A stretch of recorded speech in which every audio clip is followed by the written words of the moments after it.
Welcome back friends. आज हम करने जा रहे हैं last video future perfect continuous tenses की। ये लास्ट वीडियो है। ये वो सेंटेंसेस में यूज होता है जहां पर रहा होगा, रही होगी, रहे होंगे या फिर रहा होगा बोला जाता है, लेकिन समय के साथ यहाँ पर टाइम का फैक्टर आ जाता है। इसका एक एग्जाम्पल लेके देखते हैं थोड़ी क्लैरिटी के लिए फ्यूचर परफेक्ट कंटिन्यूअस टेंस का।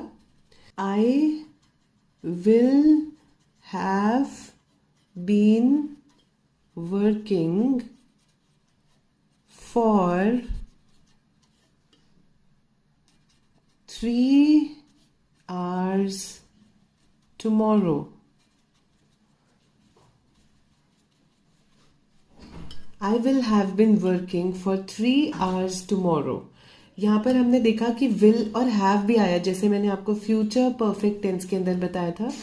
तो हमारे पास have का फैक्टर आ गया, लेकिन इस बार हमारे पास been भी है जो हमारे परफेक्ट कॉन्टिन्यूअस टेंसेस में यूज होता है। उसके बाद हमारी वर्ब आ रही है ing जो कंटिन्यूएशन को शो कर रही है, और उसके बाद में हमारा object remaining part of the sentence. इस टेंस का फॉर्मूला होता है फ्रेंड्स, सब्जेक्ट प्लस विल और shall plus have been plus first form of verb plus ING plus object. इस टेंस के अंदर हैज नहीं आता है क्योंकि विल और शैल के बाद हैव का ही यूज होता है, और क्योंकि ये एक परफेक्ट टेंस है इसलिए बीन का यूज हुआ, और कंटिन्यूअस है इसलिए आईएनजी और वर्ब की फर्स्ट फॉर्म का भी यूज हुआ है। तो आपको मैं पिछली सभी वीडियोस में लगभग बता चुकी हूँ कि किस तरह से हम एक पर्टिकुलर टेंस को नेगेटिव बनाते हैं, किस तरह से हम इंटेरोगेटिव बनाते हैं। इसलिए यहाँ पर मैंने तीनों को एक साथ क्लब कर दिया है। तो नॉर्मल अफर्मेटिव सेंटेंसेस के अंदर हम इस तरह से फॉर्मूला बनाएंगे सेंटेंस का, और अगर हमें नेगेटिव सेंटेंस बोलना है तो फिर विल और शैल के बाद और हैव बीन से पहले हम नॉट को इंसर्ट कर देंगे, और अगर हमारा इंटेरोगेटिव सेंटेंस है तो फिर हम विल शैल को बिगिनिंग में ले जाएंगे, फिर आ जाएगा हमारा सब्जेक्ट, उसके बाद में हैव बीन प्लस वर्ब की first form plus ING plus object plus question mark. तो फ्रेंड्स इस तरह से मैंने आपको पूरे तीनों तरह के सेंटेंसेस का फॉर्मूला बताया। आपको इंटेरोगेटिव नेगेटिव सेंटेंस बनाना है तो फिर आप will shall plus subject plus not plus have been plus verb की फर्स्ट फॉर्म प्लस आईएनजी लिख देंगे। तो इंटेरोगेटिव में भी आप नेगेटिव बना सकते हैं सेंटेंस को, बस नॉट का इंसर्शन इस जगह पर आपका हो जाएगा। तो आई होप थोड़ी सी क्लैरिटी हुई होगी फ्रेंड्स। मैंने पिछली सभी वीडियोस में आपको कंट्रैक्शंस के बारे में बताया है। इस वीडियो में मैं आपको जल्दी से रिवाइज करवा देती हूँ कि कंट्रैक्शंस क्या होती हैं, कंट्रैक्शंस हम कैसे यूज करते हैं। कंट्रैक्शंस हम स्पोकन इंग्लिश में यूज करते हैं फ्रेंड्स, और कंट्रैक्शंस को हम रिप्रेजेंट कैसे कर सकते हैं, अपोस्ट्रोफी की हेल्प से। जैसे कि अगर हमें बात करनी है कि विल नॉट हैव, तो विल नॉट हैव इतना बड़ा ना लिख के हम वोंट हैव लिख सकते हैं, और स्पोकन इंग्लिश में हम कॉमनली वोंट हैव ही बोलते हैं। इसी तरह से अगर हम शैल नॉट हैव बोलना चाहते हैं तो हम शैल नॉट हैव को क्या लिखेंगे, शांट हैव या फिर शैंट हैव। ये तो नेगेटिव सेंटेंसेस के लिए हुआ, और नॉर्मल अफर्मेटिव सेंटेंसेस के अंदर आई विल की जगह यूज हो जाएगा आइल, शी विल की जगह यूज हो जाएगा शील, ही विल की जगह यूज हो जाएगा हील, इट विल की जगह यूज हो जाएगा इटल, वी विल की जगह यूज हो जाएगा वील, दे विल की जगह यूज हो जाएगा देल, एंड सो ऑन। और फ्रेंड्स मैंने आपको पहले बताया था कि हम फॉर और सिंस इन दोनों में क्या डिफरेंस होता है। आई होप आपने मेरी पुरानी वीडियोस को अगर ध्यान से देखा होगा तो आपको आता होगा कि फॉर और सिंस में क्या डिफरेंस है। तो अगर किसी पॉइंट ऑफ टाइम की हम बात कर रहे हैं तो हम यूज करेंगे सिंस को, और अगर हम ड्यूरेशन ऑफ टाइम की बात कर रहे हैं तो हम यूज करेंगे फॉर को। फॉर एग्जाम्पल अगर मैं ये बोलना चाहती हूँ कि I have bin studying for 2 hours now, तो फॉर 2 hours फ्रेंड्स ये एक ड्यूरेशन है, लगातार 2 घंटे चले, फॉर 2 hours, इसलिए मैंने फॉर को यूज करा है। और अगर मैं ये बोलना चाहती हूँ कि I have been living in Delhi since 2015, तो फिर यहाँ पर सिंस का यूज क्यों हुआ, क्योंकि 2015 एक पॉइंट आ गया हमारा टाइम का, यहाँ पर मैंने कोई ड्यूरेशन का जिक्र नहीं करा कि फॉर 10 years, या मैंने ऐसा नहीं बोला कि I have been living in Delhi for 10 years now. मैंने सिर्फ एक पॉइंट ऑफ टाइम बताया कि सिंस 2015। तो पॉइंट ऑफ टाइम के लिए फ्रेंड्स हम किसको यूज करते हैं? सिंस को। तो चलिए फ्रेंड्स अब कुछ एग्जांपल्स लेके देखते हैं कि फ्यूचर परफेक्ट कंटिन्यूअस टेंस को हम कैसे कैसे यूज कर सकते हैं। चलिए फ्रेंड्स देखते हैं फ्यूचर परफेक्ट कंटिन्यूअस टेंस के एग्जांपल्स। तो सबसे पहले देखते हैं, जब रमा आएगी वो 1 घंटे से पढ़ रही होगी। जब रमा आएगी, अब यहाँ पर 2 चीजें हमने डिस्कस करी हैं। जब रमा आएगी 1 घंटे से पढ़ रही होगी, तो क्या हम दोनों ही सेंटेंसेस को फ्यूचर परफेक्ट कंटिन्यूअस टेंस से दिखाएंगे?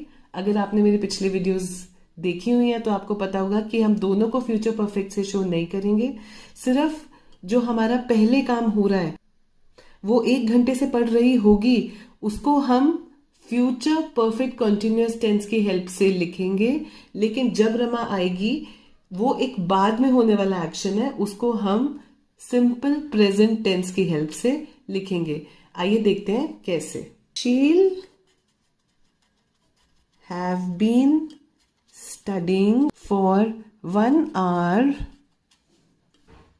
when Rama arrives। Simple present tense के अंदर हम सिर्फ सब्जेक्ट के साथ वर्ब की फर्स्ट फॉर्म को यूज करते हैं।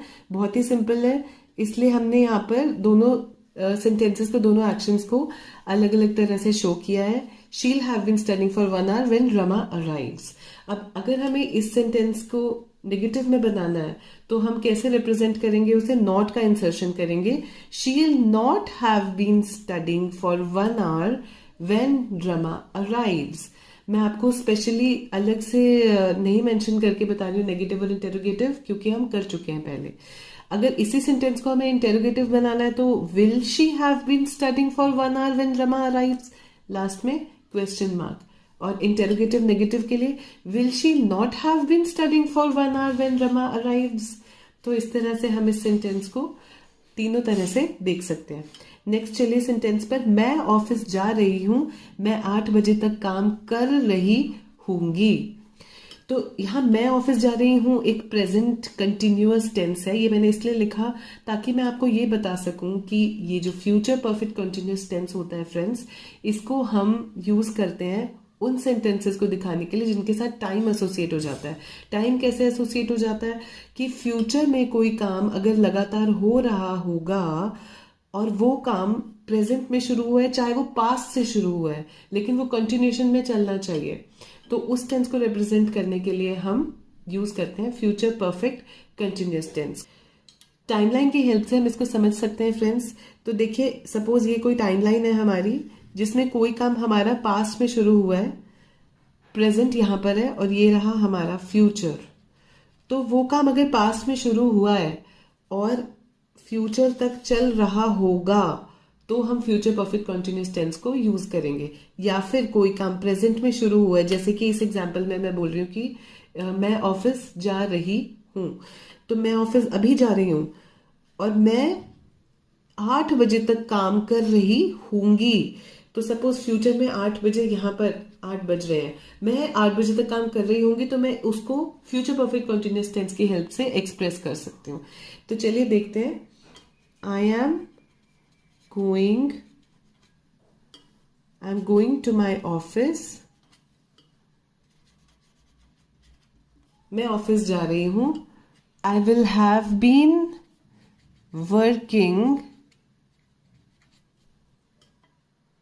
till 8 p.m. I'll have been working till 8 p.m.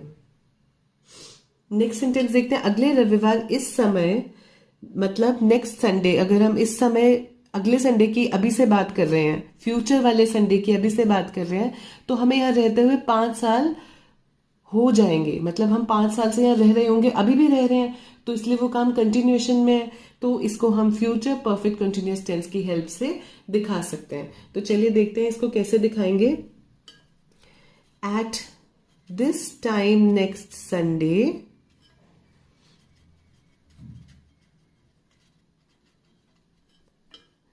We'll या फिर we will have been living here for 5 years। 5 साल से हम रह रहे होंगे। अगर हमें इन दो सेंटेंसेस को भी नेगेटिव और इंटेरोगेटिव देखना है तो कैसे देखेंगे friends? I am going to my office, I will have been working till 8 PM। I am going to my office, I will not have been working till 8 PM। और interrogative में I am going to my office, will I have been working till 8 PM। Interrogative negative में I am going to my office, will I have not been working till 8 PM। Next देखते हैं, अगले रविवार इस समय हम यहाँ 5 साल से रह रहे होंगे। At this time next Sunday we will have been working here for 5 years। इसका नेगेटिव क्या बनेगा? At this time next Sunday we will not have been living here for 5 years। Interrogative कैसे बनेगा? At this time next Sunday will we have been living here for 5 years, या फिर will we have been living here for 5 years at this time next Sunday. और interrogative negative में will we not have been living here for 5 years at this time next Sunday. I hope आपको तीनों sentences clear हुए होंगे friends. अब चलिए मैं आपको कुछ एग्जाम्पल्स दिखाती हूँ। चलिए फ्रेंड्स कुछ एग्जाम्पल्स देखते हैं। 1 दिसंबर तक मैं 6 महीने से यहाँ काम कर रहा हूँगा। By December 1st, I'll have been working here for 6 months। अब यहाँ पर ड्यूरेशन आ गई है इसलिए हमने for यूज करा है। और 1 दिसंबर तक कैसे शो करेंगे हम? by की हेल्प से, by December 1st। और यहाँ पर बीच में हमारा क्या आ जाएगा? Future perfect continuous tense, I will have been working here। Sentence का नेगेटिव सेंटेंस क्या बनेगा? by December 1st, I'll not have been working here for 6 months। या फिर by December 1st, I won't have been working here for 6 months। Interrogative sentence, will I have been working here for 6 months by December 1st? और interrogative negative, will I have not been working here for 6 months by December 1st?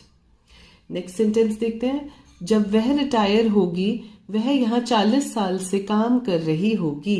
She will have been working here for 40 years when she retires। इसका negative देखते हैं, she will not have been working here for 40 years when she retires।